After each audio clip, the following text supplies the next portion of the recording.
क्या नाराजगी केपी का। गवर्नमेंट के जो वजीर हैं वो करप्शन में इन्वॉल्व हैं? नहीं, मैं ये नहीं कहता कि कोई करप्शन में इन्वॉल्व है या नहीं में, लेकिन मैं आपको एक बात बता दूं कि हम में और दूसरों में फ़र्क क्या है। अगर कोई करप्शन करेगा तो न मैं उसको सपोर्ट करूंगा, न मेरी पार्टी का कोई और कर होगा। ये कभी आपको हम नहीं सुनने होंगे कि यार फलां अगर करप्शन का इल्ज़ामात है तो कभी किसी को अगर ज़्यादा से ज़्यादा बात उस पर नहीं कर सकते तो खामोश हो जाएगा। ये वाली कल्चर हमारी पार्टी में काजी नहीं। अनवर साहब से मैंने इंटरव्यू जब किया ना, तो वो जो कमेटी बनी हुई है, तो उन्होंने 2-3 एरियाज बताए कि जहाँ करप्शन के केसेस उनके सामने आए हैं, नहीं, जिसको वो मैं इन्वेस्टिगेट कर रहे इसकी हैं। बात कर रहा हूँ कि ये नहीं है कि मैं नहीं कहता कि करप्शन नहीं होती। करप्शन और बाकी सूबों में और हमारे में फ़र्क है। हमारा, मैं अक्सर ये कहता हूँ कि हमारा चादर सफ़ेद है, उस पर दाग नज़र आता है। बाकियों में तो कि काले साथ चादर उड़े उड़े हुए उस पर दाग नहीं नजर आता। तो हम जब इस तरह की कोई वाक़यात रिपोर्ट होते हैं तो पार्टी के अंदर भी हम एहतजाज करते, उसको हम कि ये नहीं कहते कि उसको छुपाते। अच्छा, तो एक यहाँ पर सवाल है। ज़्यादा आती है। इमरान खान अगर वो धुआंधार जो बयान देते हैं दूसरे तीसरे दिन, उसकी बजाय वो जो एक बैक चैनल शुरू होता है, कभी कभी 2 दिन चलता है फिर रुक जाता है, तो थोड़ा सा मुतवाजन तरीके से उस चीज़ को लेकर आगे चला जाए, तो मॉडरेट लोग आए, प्रवेल करें, तो मामला संभाले नहीं जा सकते? नहीं, आप सही कह रहे हैं। मैं भी यही चाहता हूँ, मेरी भी ये ख्वाहिश है, पार्टी की भी ये ख्वाहिश है कि इस तरह मामलात जो है वो अच्छाई की तरफ जाए।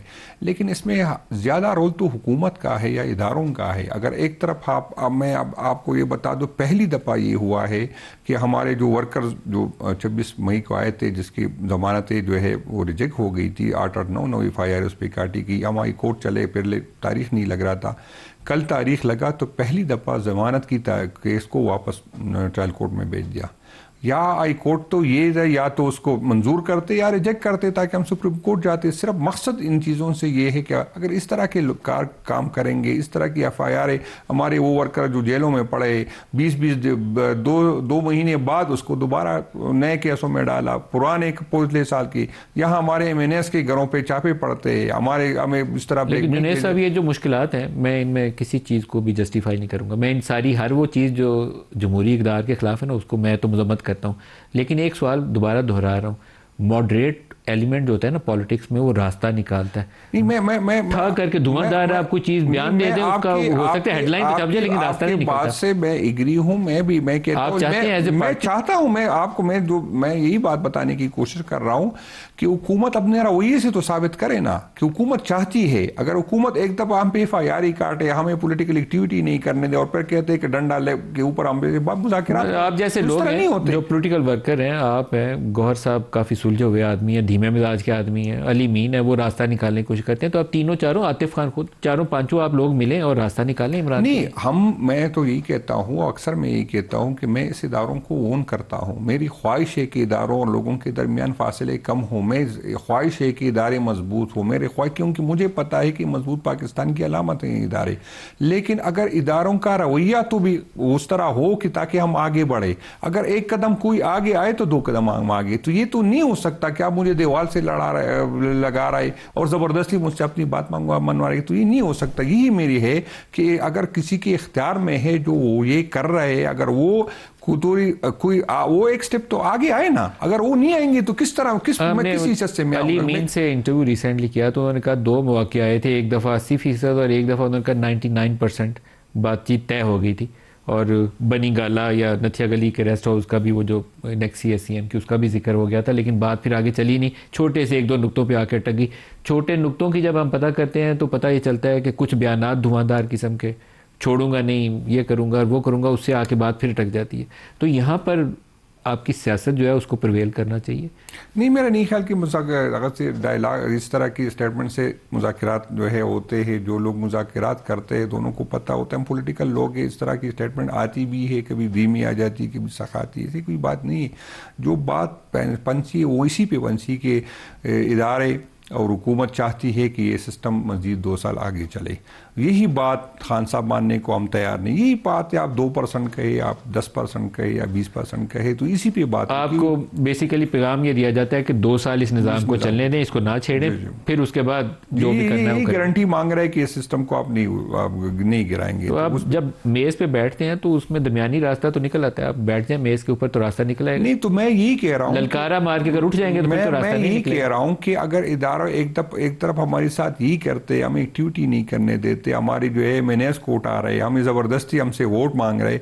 ये तो इस तरह मैं आपको बताऊं कि जब 25वीं आईन तरमीम हो रही थी तो हम तो अपोजिशन में थे, हमने वोट दिया। तो हम किस तरह अगर कोई अच्छी कानून साजी हो तो किस तरह हम क्यों नहीं करेंगे? लेकिन अगर ज़बरदस्ती करवाओगे तो नहीं करेंगे। अगर ऐसी ही सूरत हाल रहे तो इमरान खान ने तकरीबन 1.5 साल से ज़्यादा अरसा जेल में गुजार लिया, तो फिर और भी वो जेल में गुजारेंगे, तो उसका रास्ता तो निकालना आप लोगों के हाथ में है, निकालिए रास्ता। नहीं, खान साहब के अपने हाथ में, हमारे लाश हाथ में तो नहीं है। अगर खान साहब चाहे तो कल निकल आ सकता है, वो तो उसके है। लेकिन मकसद ये है कि अगर इस तरह जो 1.5 साल इमरान खान क्या करेंगे जिससे बाहर निकलाएंगे? यही बात जो वो मांग रहा है, फ्लेक्सिबिलिटी है उसमें कि हुकूमत को चलने दे। इमरान फ्लेक्सिबिलिटी दिखाएं तो आप कहते हैं ये तो हो सकता है, वो तो खान साहब के हाथ में है। मसला ये है कि अगर ये सब कुछ हमने करना था तो फिर हमने ये इतनी जो शहादतें क्यों की?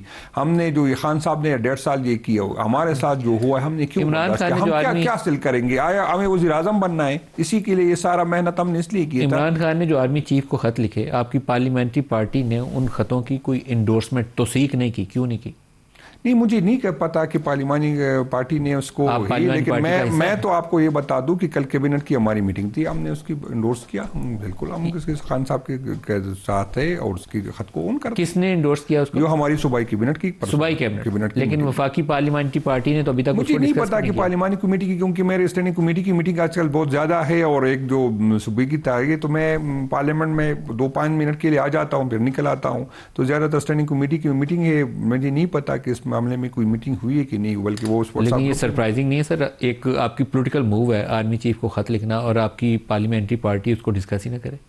मैं नहीं कहता कि उसने, ये नहीं कहता कि उसने डिस्कस किया या नहीं किया। मैं मुझे नहीं पता कि कोई मीटिंग हुई है कि नहीं। पॉलिटिकल कमेटी ने भी डिस्कस नहीं ना किया उसको। पॉलिटिकल कमेटी में, पॉलिटिकल कमेटी में तो मैं जब से आया हूँ उसमें तो बात हुई, सबने ऑन किया। मैं नहीं,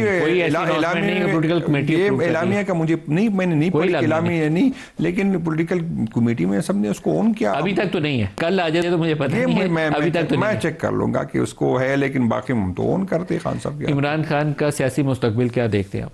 खान साहब इंशाल्लाह ताला इस मुल्क के जो है वो वही मुस्तकबिल है इस मुल्क का, और हमारी यूथ का उसी पे एतमाद है, उसके साथ जुड़े हुए। तो पाकिस्तान से खान साहब का मुस्तकबिल जुड़ा हुआ है। जुनैद अकबर साहब, सूबाई सदर पाकिस्तान तहरीक इंसाफ और पब्लिक अकाउंट्स कमेटी के चेयरमैन, बहुत शुक्रिया आपने हमें ज्वाइन किया। एक ब्रेक करीब आ गया, ब्रेक ले लें, ब्रेक से वापसी पे और मेहमान हमारे साथ हैं।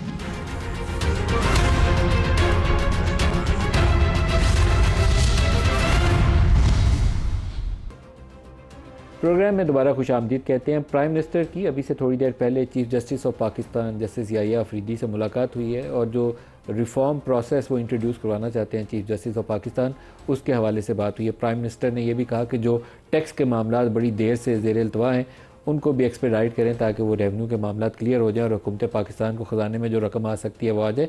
इसके अलावा चीफ जस्टिस से ये भी बयान मंसूब किया गया है कि वो ना सिर्फ प्राइम मिनिस्टर से मिलें, इसके अलावा वो अपोजिशन से भी मुलाकात का इरादा रखते हैं ताकि जो लॉ रिफॉर्म्स की जाएँ वो अक्रॉस दी पार्टी लाइन उसको सपोर्ट हासिल हो। प्रोग्राम के इस हिस्से में हमारे साथ हैं बैरिस्टर अकील साहब, पाकिस्तान मुस्लिम लीग नवाज़ के रहनुमा हैं और रुकन कौमी असम्बली हैं। इसके अलावा सेनेटर ऑन अब्बास बप्पी साहब हैं, पाकिस्तान तहरीक इंसाफ से हमारे साथ, दोनों को खुशामदीद कहते हैं। बैरिस्टर साहब, आप ही का सब्जेक्ट है, बताइए कौन सी रिफॉर्म्स इंट्रोड्यूस होनी है और प्राइम मिनिस्टर ने किन इशूज़ पर बात की? देखिए मलिक साहब, रिफॉर्म्स तो बहुत ज़्यादा हैं ओवरऑल। एक तो जो केसेस का डिले है, और मैं क्योंकि उन मीटिंग्स में बैठा हूँ तो मैं ये आपको ज़रूर बता सकता हूँ कि प्राइम मिनिस्टर पाकिस्तान बहुत टची हैं जो हुकूमत पाकिस्तान का या पाकिस्तानी इदारों के पास जो जिस तरह FBR है, FBR की रिफॉर्मेशन के हवाले से या उसके जो पेंडिंग केसेस हैं, लिटिगेशन के cases, not on top of my head, लेकिन मैं आपको बता सकता हूँ अरबों रुपए जो हैं टैक्स की मद में जो अदालतों में स्टे ऑर्डर्स हैं, स्टे दे दिया जाता है, टैक्स की रिकवरी नहीं है और वो साल से चलते हाँ, और ये रिकवरेबल हैं। हुकूमत पाकिस्तान को ये पैसे आने हैं जो टैक्स की मद में जो कि नहीं पे खजाने में आने हैं पैसे, लेकिन वो केसेस क्योंकि अटके हुए लिटिगेशन में तो वो रिकवरी भी नहीं होती। हमारी कई मीटिंग्स इस पे हुई और इस पे प्राइम मिनिस्टर साहब ने बड़ा सख्त नोटिस भी लिया और वो चाह रहे हैं कि रिफॉर्म्स के हिस्से में ये भी आए कि ये आए दिन जो स्टे ऑर्डर्स दे दिए जाते हैं अदालतों की तरफ से और जो ख़जाने में पैसे आने होते हैं उन पे जो स्टॉप लग जाता है